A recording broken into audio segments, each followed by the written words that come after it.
ये WhatsApp message है भगवान का घर के बारे में। कल दोपहर मैं बैंक गया था तो वहां एक बुजुर्ग भी अपने काम से आए थे। वहां वो कुछ ढूंढ रहे थे। मुझे लगा शायद उन्हें पेन चाहिए, इसलिए उनसे पूछा तो वो बोले, बीमारी के कारण मेरे हाथ कांप रहे हैं और मुझे पैसे निकालने की स्लिप भरनी है, उसके लिए मैं देख रहा हूं कि कोई मदद कर दे। मैंने बोला, आपको कोई आपत्ति ना हो तो मैं आपकी स्लिप भर देता हूं। उन्होंने मुझे स्लिप भरने की अनुमति दे दी। मैंने उनसे पूछकर स्लिप भी भर दी। रकम निकालकर उन्होंने मुझसे पैसे गिनने को कहा तो मैंने पैसे भी गिन दिए। हम दोनों एक साथ ही बैंक से बाहर आए तो बोले, सॉरी, तुम्हें थोड़ा कष्ट तो होगा परंतु मुझे रिक्शा करवा दो, इस भरी दोपहरी में रिक्शा मिलना बड़ा कष्टकारी होता है। मैंने बोला, मुझे भी उसी ओर जाना है, मैं आपको कार से घर छोड़ देता हूं। वो तैयार हो गए। हम उनके घर पहुंचे। 60 बाई 100 के प्लॉट पर बना हुआ एक घर था। घर तो क्या कहें, बंगला आप कह सकते हैं इसे।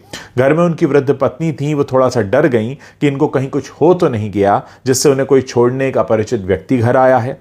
फिर उन्होंने पत्नी के चेहरे पर आए भावों को पढ़कर कहा कि चिंता की कोई बात नहीं है, ये मुझे छोड़ने आए हैं। फिर बातचीत में वो बोले, क्या बोले अब ध्यान से सुनिएगा। फिर वो बातचीत में बोले, इस भगवान के घर में हम दोनों पति पत्नी ही रहते हैं, हमारे बच्चे तो विदेश में रहते हैं। मैंने जब उन्हें भगवान के घर के बारे में पूछा तो उन्होंने बताया कि हमारे परिवार में भगवान का घर कहने की पुरानी परंपरा है। इसके पीछे की भावना यह है कि यह घर भगवान का है और हम तो उस घर में रहते हैं, जबकि लोग कहते हैं कि घर हमारा है और भगवान हमारे घर में रहते हैं। मैंने विचार किया कि दोनों कथनों में कितना अंतर है। उसके बाद वो बोले, भगवान का घर बोला तो अपने से कोई नकारात्मक कार्य नहीं होते और हमेशा सद्विचारों से हम ओतप्रोत रहते हैं। बाद में मजाकिया लहजे में बोले, लोग तो मौत के बाद भगवान के घर जाते हैं पर हम तो जीते जी ही भगवान के घर का आनंद ले रहे हैं। ये वाक्य भी जैसे भगवान ने दिया कोई प्रसाद ही है। भगवान ने ही मुझे उनको घर छोड़ने की प्रेरणा दी। घर भगवान का और हम उनके घर में रहते हैं। हमको इस कहानी से बहुत कुछ सीखने को मिलता है दोस्तों।